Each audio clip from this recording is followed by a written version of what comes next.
بسم اللہ الرحمن الرحیم۔ السلام علیکم ورحمۃ اللہ وبرکاتہ۔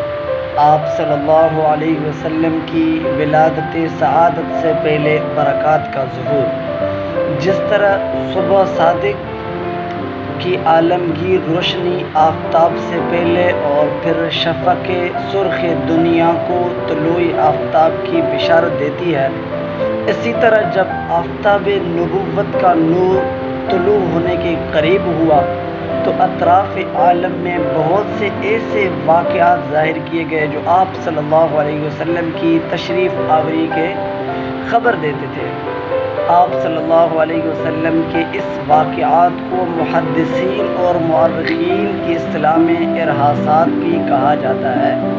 آپ صلی اللہ علیہ وسلم کی والدہ ماجدہ کا بیان ہے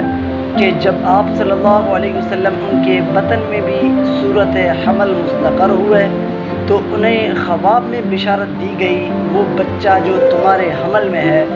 اس امت کا سردار ہے، جب وہ پیدا ہو تو تم یوں دعا کرنا ان کو خدا کی پناہ میں دیتی ہوں اور ان کا نام محمد رکھنا۔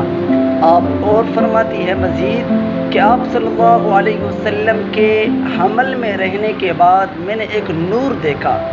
جس سے شہر بصرہ علاقہ شام کا اور محلات یعنی بصرہ علاقہ شام کے محلات ان کے سامنے آ گئے، اور فرماتی ہے میں نے کسی عورت کا کوئی حمل نہیں دیکھا جو آپ صلی اللہ علیہ وسلم سے زیادہ سہل ہو اور سبک ہو، یعنی ایام حمل میں جو سستی اور متلی وغیرہ عموماً عورتوں کو لاحق رہتی ہے یا لاحق ہوتی ہے، اس طرح کی کوئی بھی چیز مجھے پیش